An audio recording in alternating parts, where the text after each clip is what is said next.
Je vais tâcher d'illustrer un peu dans le désordre ce que je viens de vous dire en vous proposant des extraits vidéo ou des extraits d'entretien qui disent quelque chose du lien particulier que les enseignants construisent aux élèves dans différentes APSA et dans différents contextes d'enseignement. Première idée, perdre du temps pour en gagner. Écoutez.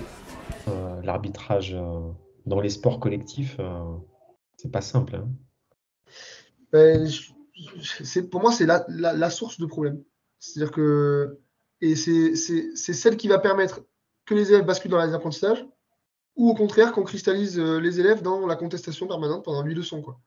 Et là, moi, par exemple, pour une classe, j'ai eu 4 séances de contestation. 4 séances où il ne se passe rien. Quoi. On n'est que dans la contestation, etc. Mais par contre, 5e leçon, plus aucune contestation, ça y est. On peut rentrer vraiment dans les apprentissages. Et puis là, du coup, les matchs, déjà, ils se déroulent. Et du coup, le temps de pratique s'en découle beaucoup plus, il est beaucoup plus important. 4e leçon, pareil, le cadre de travail, les zones, etc., dont on a parlé tout à l'heure, elles commencent à être clairement établies dans leur tête, etc. Et en fait, là, c'est peut-être des temps perdus en début de séquence, mais derrière, une fois que c'est mis en place et que tout est cadré dans leur tête, en fait, ils passent 2 heures à pratiquer, quoi. Là où peut-être que si j'avais pris ça un peu à la légère, que j'avais dit l'arbitrage, on verra ça plus tard, et peut-être qu'en fait, au final, pendant 10 leçons, les matchs, ils se déroulent à moitié, il n'y a pas vraiment d'activité physique, et puis il ne se passe rien. Pour moi, sport co, c'est la clé. C'est par là qu'on doit commencer.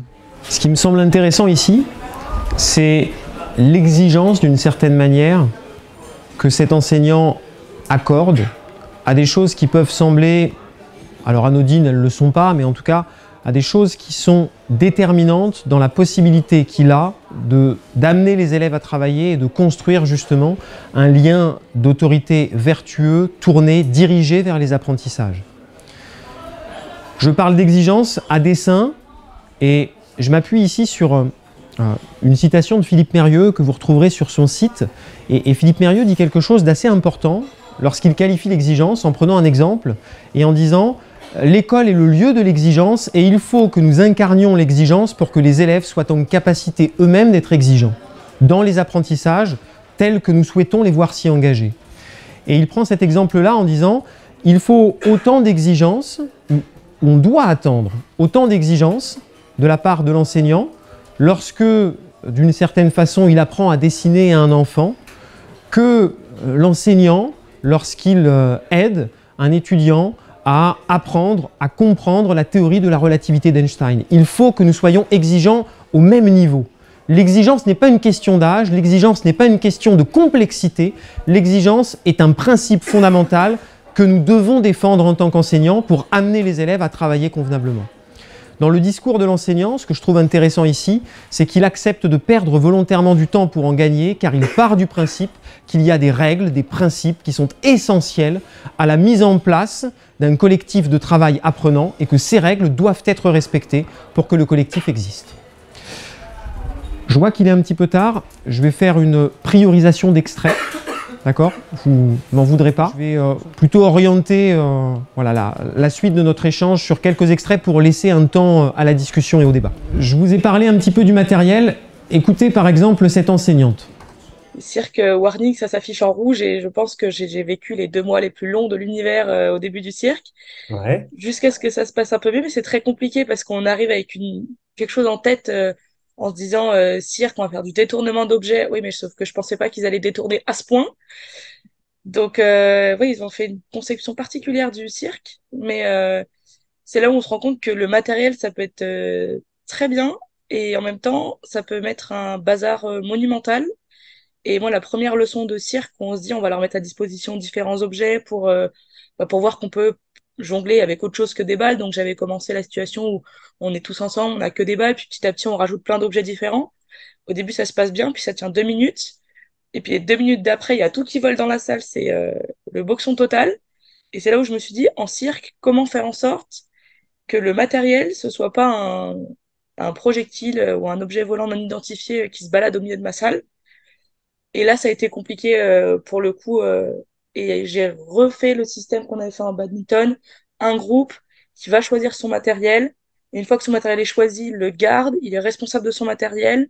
J'avais fait un petit casier, enfin une petite boîte par groupe qui fait que bah si la bouteille, le gobelet en plastique, la balle, elle est percée, perdue, explosée, et ben tant pis, tu feras 100 jusqu'à la fin. Et là, ça avait mieux marché. Et finalement, il a fallu réduire le matériel à un moment donné. Je me suis vite rendu compte que leur proposer plein de choses, c'était bien, mais qu'avec une place comme ça, il fallait réduire le matériel à disposition par groupe et à nouveau les responsabilités sur ce matériel-là, sinon ça allait être l'enfer sur Terre, quoi. Bon, intéressant. Intéressant parce que ce que met en avant l'enseignante, c'est que finalement, le matériel peut véritablement être un obstacle. Trop de matériel ou une absence de réglementation particulière à propos des usages du matériel peut conduire à un certain nombre de détournements et de mésusages. Elle met en avant ce que j'illustrais tout à l'heure, à savoir que les significations que les élèves accordent au matériel ne sont pas nécessairement les mêmes que les vôtres et parfois vous ne souhaiteriez pas qu'ils accordent les significations qu'ils y accordent. Tant et si bien qu'il y a des espaces de crispation qui peuvent se construire et l'enjeu, bien évidemment, c'est de savoir adapter, s'adapter pour réussir à proposer du matériel sans que les élèves ne fassent n'importe quoi, bien évidemment. Je vous propose un exemple un peu plus long, mais vous allez voir, je vous présente un peu le décor. C'est une leçon de gymnastique et cet exemple, je le trouve intéressant parce qu'il traite du conflit. Et souvent, le conflit, c'est pas évident.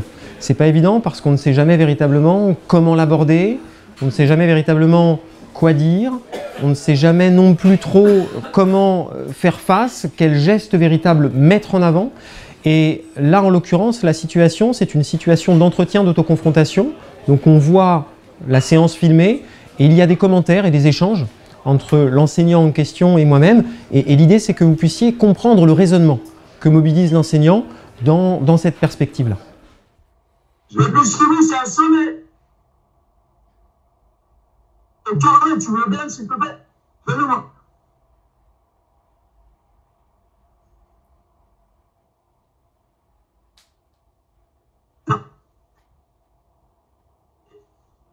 Tu vois, fais pause. Il y a quelque chose aussi qui, moi, dans mon enseignement sur l'autorité, qui est fondamental. Je ne sais pas si tu l'as peut-être vu, sans doute, peut-être, je ne sais pas. Je dis toujours, alors là, je ne dis pas merci, mais c'est rare, mais je dis toujours s'il te plaît et merci tout le temps. Et ça s'accompagne l'autorité de toujours de formules de politesse, dans la mesure du possible, bien entendu, pour en fait éviter d'une part, lui, il sait que c'est poli, déjà. Et il sait aussi que quand on est énervé, généralement, on ne dit pas s'il te plaît ou merci. Et puis surtout, pour éviter vous ne manquez pas de respect ou des choses comme ça. Ou quand tu es jeune prof, des fois, tu fais des trucs, tu dis je me souviens, j'étais, comment t'appelles, stagiaire, et je dis va ramasser les plots. Là, le truc classique, quoi, que tu dis, quoi. L'élève, il me regarde, c'est un élève de lycée, il me dit non, mais moi, je suis pas votre chien, je vais pas ramasser les plots comme ça. Et fondamentalement, il a raison. Il me regarde, il me dit non, mais c'est pas. Et fondamentalement, il a raison. Et donc, avec cette expérience désagréable, alors là-dessus, je me suis pas mis 5, hein, je te le dis. C'est comme un con, il a raison, ce con. Et du coup, maintenant, est-ce que tu pourrais m'aider, s'il te plaît, à ramasser les plots? C'est con, mais ça change tout. Oui, bien sûr. On en a parlé un peu, je crois, le premier jour, où tu me disais, en fait, c'est fondamental d'être le plus respectueux possible pour éviter tout débordement. Atténuer les débordements. Éviter, peut-être pas, mais en tout cas les atténuer et limiter leur risque d'apparition. Oui. Est-ce que c'est intelligent de faire ça? Tu sais très bien que tu as respecté le contrat. Tu sais très bien que ton pote, tu n'as pas respecté le contrat. Oui. Là, t'as entendu Ryan ce qu'il a dit? Il a dit « et moi ». C'est ça, c'est le côté Fayot, etc. Alors ça, je le remets à sa place direct parce que c'est insupportable. Je le laisse pas passer non plus parce que d'une part, je suis à côté d'Hamza qui, lui, il fait la gueule parce qu'il se prend une heure de retenue. Et du coup, l'autre, qui est pas passé loin hein, quand même de l'heure de retenue, il fait le malin. Bon, ben là je le recadre aussi hein, parce que ça, c'est pas cool. C'est important, être juste. T'estimes que là, ne pas le reprendre, ça peut créer un sentiment d'iniquité? Oui. Ouais, ça peut, enfin, Oui, clairement. Tiens, bien investir. Allez, viens.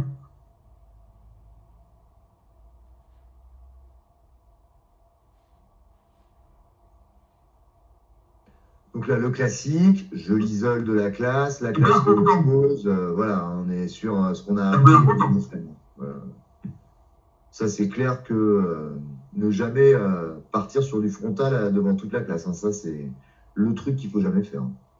En tout cas, en rep. Hein. J'ai conseillé qu'en rep. Je sais que je reprends jamais à la fin. Ça, je ne fais pas devant toute la classe. Hein. Jamais de la vie. Ouais. C'est aussi pour ça que c'est un temps choisi à la fin, quand les élèves sont occupés, qui vont dans les vestiaires. Oui. Vraiment, hein. Est-ce que tu étais au point ou pas?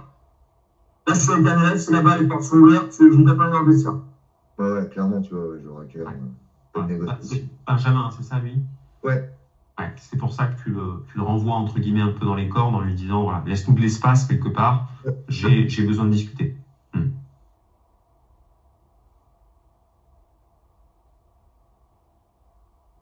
C'est le problème.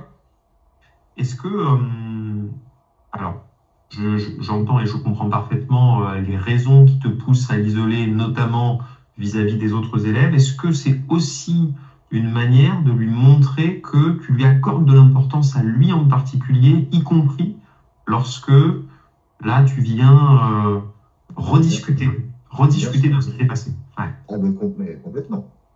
Complètement. Encore une fois, hein, c'est ce que j'ai dit, c'est ce que je disais au début de notre entretien là. C'est pas parce que tu es entre guillemets strict, sévère ou que tu mets une punition qu'à un moment donné l'élève ne se sent plus aimé. Et j'utilise de manière, j'utilise sciemment le mot aimer. Voilà. Bien sûr.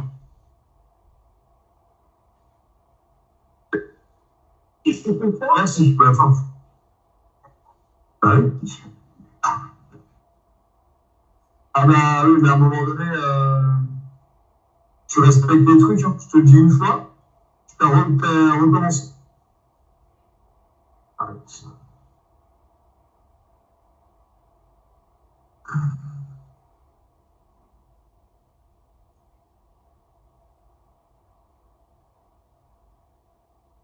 aussi le fin, à un moment donné, que tu prononces, il a cette fonction de mettre un terme à l'échange, parce que de toute façon, tu as eu ce que tu voulais avoir, c'est-à-dire que l'élève a reconnu que le cadre avait été fixé et qu'il a outrepassé les limites du cadre. Oui, en fait, les élèves, ils ont toujours les excuses. Les martiens vont attaquer, eux, enfin, il y a plein de fois, tu vois, tu t'arrêtes jamais avec eux. Donc, à un moment donné, tu es obligé de dire fin, stop. Là, je te demande de te taire. Et ça m'arrive régulièrement à toutes les classes où, quand j'en vois, mais stop, arrête de négocier quoi que ce soit, et il n'y a plus de négoce. J'ai décidé, là, c'est fini, c'est trop tard. Ouais, mais ce fin-là, il apparaît après que tu l'aies fait parler.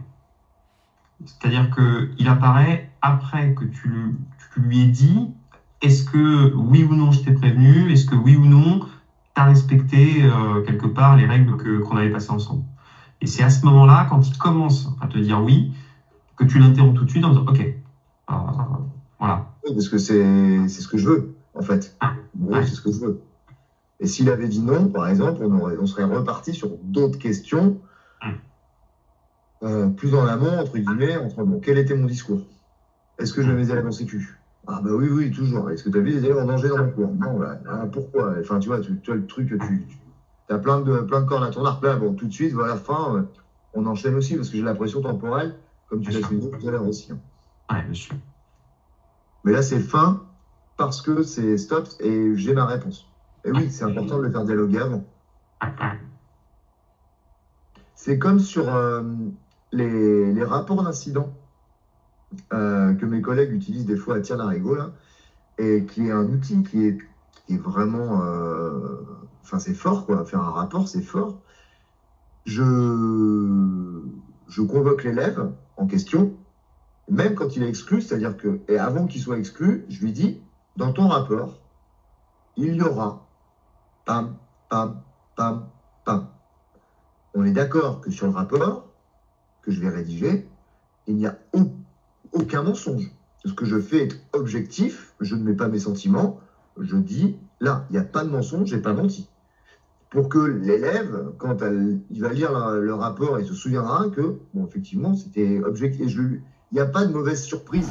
Alors l'extrait était un petit peu long, mais je l'ai trouvé intéressant et ce que je vous propose, c'est pas de le commenter maintenant, mais c'est peut-être de réagir après coup, si vous avez des questions. Parce qu'il y a tout un cheminement et ce cheminement, il est emblématique justement d'un certain nombre de gestes professionnels qui sont installés pour tenter d'intervenir, de repréciser un certain nombre de règles qui ont peut-être été entravées ou non respectées et en même temps qui tiennent compte d'une certaine éthique professionnelle. En tout cas, il y a matière à discuter. Alors, je termine simplement et rapidement pour qu'on ait un petit temps d'échange et de discussion qui soit quand même suffisant. Avec ces deux remarques. Première remarque, il n'existe pas une unique manière d'exercer l'autorité, bien évidemment, vous vous en doutez, parce que l'autorité est toujours métissée. Elle est toujours métissée, elle est même bricolée, et elle représente ou elle repose sur une multitude de figures. Et c'est ça qui est intéressant. Elle repose sur une multitude de figures, et ces différentes figures sont à appréhender dans un contexte particulier, qui est le contexte de votre établissement. Et je termine juste sur une citation de Rousseau, alors, que je trouve intéressante pour ce qu'elle sous-entend. Jeune instituteur, je vous prêche un art bien difficile, celui de tout faire en ne faisant rien. Ça veut dire qu'on n'a pas de prise sur l'essentiel. Et ne pas avoir de prise sur l'essentiel, c'est aussi accepter qu'indépendamment de l'énergie que vous déployez, indépendamment des conditions possibles que vous installez, l'enfant est toujours le dépositaire de son engagement et ce sont toujours les élèves qui choisissent. Ce sont toujours les élèves qui choisissent ou non de vous obéir, ou non d'accorder du crédit à votre parole. Par contre, j'ai cité Loïc tout à l'heure, je vais le reciter, c'était anciennement mon formateur et je sais que quand, Loïc Lemeur j'entends, quand j'étais étudiant, il nous disait quelque chose qui moi m'a marqué et que j'ai tenté d'appliquer en tout cas comme ligne de conduite en disant on a le droit d'échouer parce que l'échec est normal et naturel dans un métier fait de relations humaines. Par contre, on n'a pas le droit d'abandonner. Et peut-être que justement cette autorité, elle se construit aussi dans la résilience que l'on peut avoir et dans la confiance que l'on accorde à l'autre parce que cet autre, il évolue, mais il n'évolue pas toujours au rythme où on attend qu'il évolue. Et à ce titre-là, il y a disjonction entre d'une certaine manière l'adulte qui éduque et qui enseigne et l'enfant qui grandit et qui apprend. Voilà. Merci beaucoup et désolé d'avoir été un peu long.